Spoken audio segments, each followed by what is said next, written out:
Rasulullah SAW adalah guru kita. Sepakati dulu poin ini. Tidak ada guru bagi umat Islam siapapun yang syahadat kecuali Nabi Muhammad SAW. Ini disepakati dulu.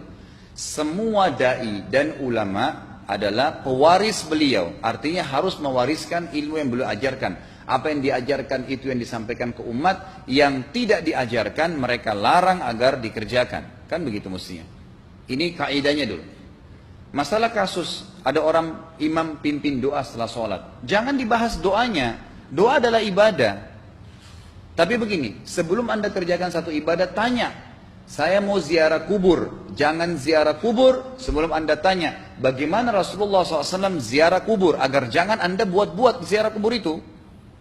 Adanya orang taruh kembang di kuburan, siram air, buat batu nisan, pasang lampu, baca zikir-zikir di sana. Karena dia mau ziarah kubur semaunya sendiri. Tidak bisa. Anda muslim, punya kiai, punya Rasulullah SAW. Suri toladan kita. Uswatun hasanah. Tanya Rasulullah ziarah kubur bagaimana? Rasulullah SAW dalam hadis Bukhari menziarahi kubur Baqi. Datang, memberikan salam, mendoakan mereka, pulang. Nggak ada lagi yang lain. Nggak pernah Nabi SAW bawa kembang, siram kuburan karena sudah kering. Padahal Madinah panas 50 derajat, pecah-pecah tanahnya. Ada istilah di Indonesia kalau tanahnya pecah, kesin lagi diazab di bawah, kasih air, kasih kembang biar wangi, biar ditaruh kembang yang paling mahal. Kalau dia ahli maksiat tetap disiksa di bawah gitu kan.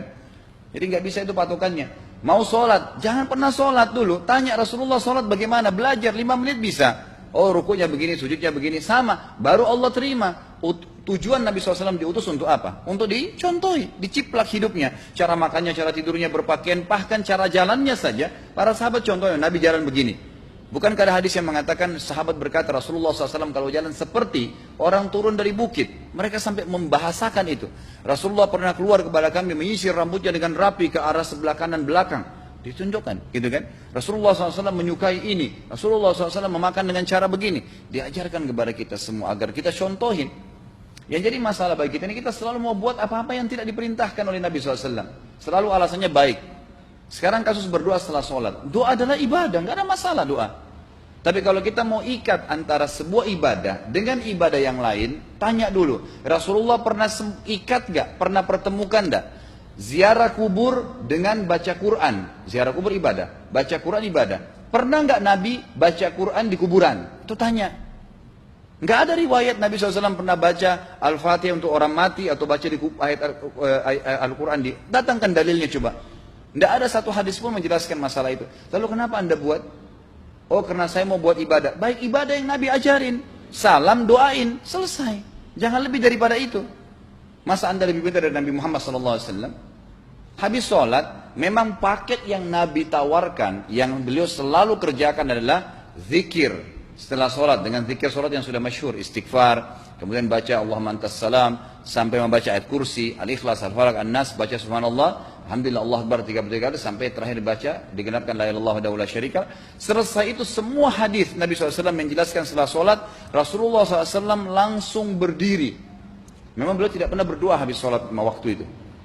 Memang begitu. Bukan doanya yang jadi masalah, bukan. Karena Rasulullah tidak kerjakan, jadi kita tidak kerjakan. Saya tekankan dalam pengajian saya, kalau anda punya hajat berdoa, berdoalah setelah sholat ba'diyah. Insya Allah aman. Karena sudah lepas dari paket yang Nabi tentukan. Selama Rasulullah SAW sudah mencontohkan dan memerintahkan sebuah perbuatan, ditentukan tempatnya, jumlahnya, waktunya, jangan pernah dilanggar. Habis sholat bacalah subhanallah 33, alhamdulillah 33, Allah Akbar 33. Jangan anda bilang saya bisa baca 100. Loh, Rasulullah suruh 33 kok.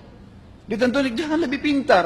Nanti setelah sholat, jangan ikutkan dengan paket rangkaian sholat ini. Di luar waktu sholat anda membaca 100, silahkan. Karena nggak ada penekanan di situ. Kalau ada penekanan waktu, tempat, dan jumlah, jangan dibantah. Anda pengikut Rasulullah atau bukan gitu kan? Harus jadi jelas. Yang membuat umat ini di Indonesia juga jadi masalah sekarang, karena mau buat sendiri. Semaunya sendiri. Kenapa akhi, kenapa Pak Kiai, kenapa Habib, kenapa Ustadz, kenapa buat ini? Bukankah Rasulullah tidak mencontohkan? Oh enggak apa-apa, ini kan baik. Loh, kalau semua orang berkata seperti anda, apa yang tertinggal dari agama kita? Kira-kira apa lagi yang tertinggal? Enggak ada kemurnian agama, karena semua orang mau buat semaunya. Gitu kan? Semaunya sendiri.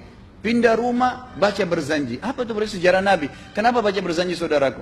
Rasulullah untuk pindah rumah pernah baca-baca gitu enggak? Enggak pernah. Kenapa dibuat? Anda muslim bukan? Muslim. Ya saya harus ikuti. Kalau tidak akan terus ini mengakar nih. Anda buat satu bid'ah sekarang, bid'ah itu lawannya sunnah. Anak Anda akan buat 10 bid'ah, cucunya akan buat 100 bid'ah, akan banyak bid'ah merakar di masyarakat, dan agama akan ditinggalkan. Kemurnian sunnah akan hilang, gitu kan? Ini bahaya. Ingat, Nabi SAW mengatakan kepada kita dengan hadis yang sangat jelas. Hadis sahih riwayat Imam Ahmad bunyinya begini. Semoga Allah merahmati umatku yang menukil dariku seperti apa yang aku ajarkan atau sebutkan. Sampai ulama hadis mengatakan Nabi ucapin habis sholat astagfirullah, maka sahabat tidak ada berani yang menambah azim. Nggak ada sahabat yang bilang astagfirullah azim habis sholat, nggak ada. Astagfirullah saja karena Nabi ucapin itu. Mereka mengakui tidak lebih benar daripada Nabi SAW. Kenapa kita harus tambah? Astagfirullahaladzim, wali walidayya, wali muslimin, panjang. Dari mana ini semua? Ditambah-tambah, diembel-embelin, kenapa? Akhirnya keluar dari ajaran Nabi Muhammad SAW. Ini masalah gitu kan? Kenapa harus dilakukan?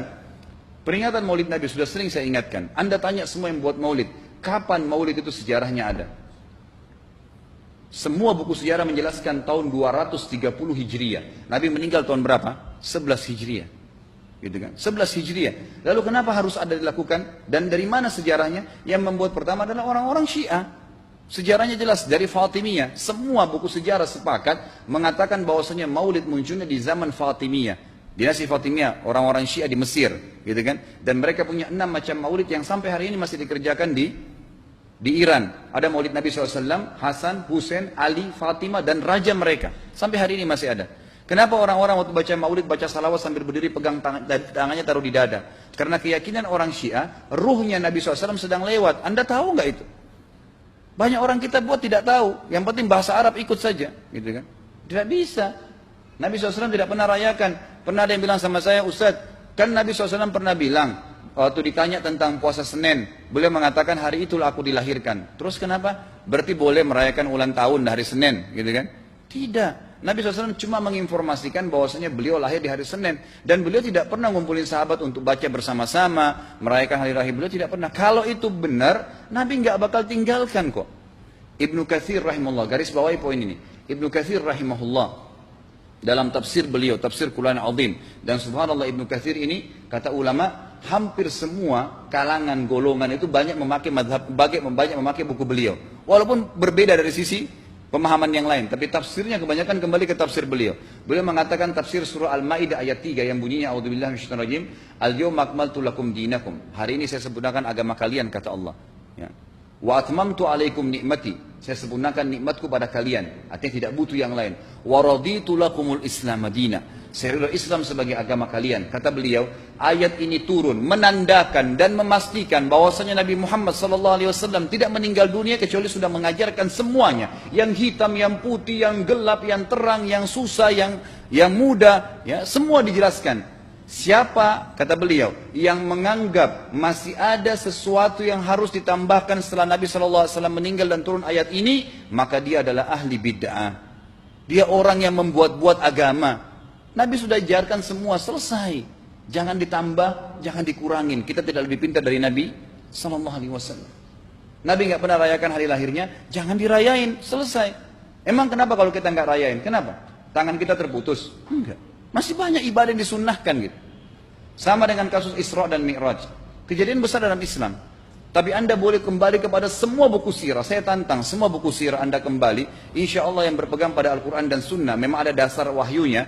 Maka semua akan menjelaskan. Nabi SAW setelah pulang dari Isra dan Mi'raj tidak pernah mengumpulkan sahabat-sahabat untuk merayakannya setiap tahun. Tidak pernah. Boleh dipelajari iya, setiap hari. Tapi ditentukan tanggalnya lalu dibuat acara. Tidak pernah Nabi SAW buat itu. Lalu kenapa Anda buat? Kalau Anda mau tetap buat, ya silahkan. Itu hak terserah Anda. Tapi saya ngajak kepada Anda kembali kepada kemurnian ajaran Nabi SAW.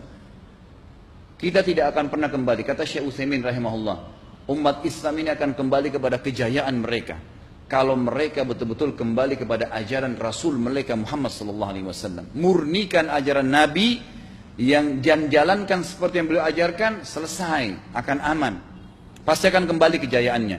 Kita nggak bisa saling menghardik, saling menyalahkan yayasan ini, organisasi ini, kelompok ini, karena masing-masing mau beristidlal sendiri, mau menjalankan sendiri hukum-hukum agama ini, bukan mengikuti sunnah Nabi SAW.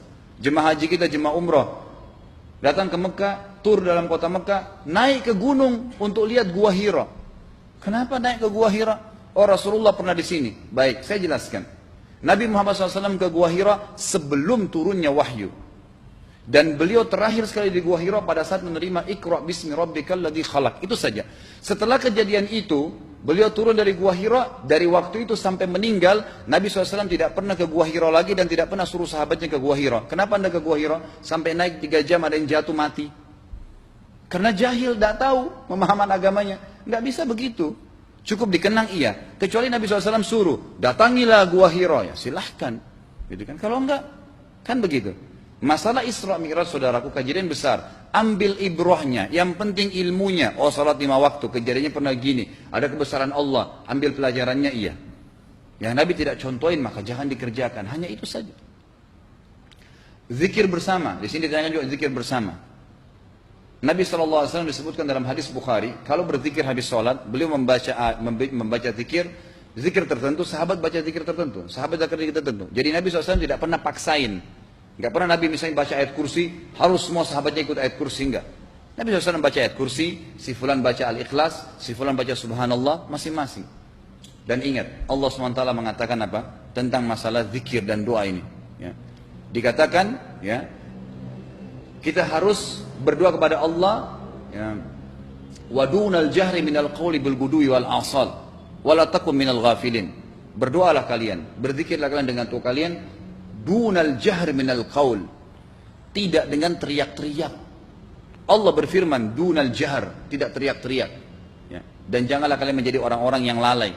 Makanya pernah ada sahabat, waktu Nabi SAW berkata begini, dalam hadis Bukhari juga, waktu pulang dari salah satu perjalanan, kalau kalian sedang menukik, kuda unta lagi menukik, bertakbirlah, bilang Allahu Akbar. Kalau kalian sedang turun, menuruni sebuah lembah, bertasbihlah, bilang subhanallah. Ada satu sahabat badui, orang dari padang pasir, semangat dia jalankan sunnah Nabi. Waktu kudanya lagi naik, Allahu Akbar, dengan suara keras dia teriak. Jalankan sunnah kan? Tapi teriak ya. Apa yang terjadi? Nabi SAW panggil, ditepuk pundaknya, Nabi mengatakan, pelankan suaramu. Zat yang sedang kau panggil tidak tuli. Allahu Akbar. Cukup. Ada apa? Kecuali di medan perang lain nakutin musuh. Gitu kan? Untuk apa takutin kuda sendiri? Nggak perlu, gitu kan? Jadi mengikuti sunnah Nabi dengan ilmu yang benar itu akan membawakan ketenangan hidup. Yang buat kacau kita ini jadi kacau karena mau membumbu-bumbui macam-macam ditambah-tambah.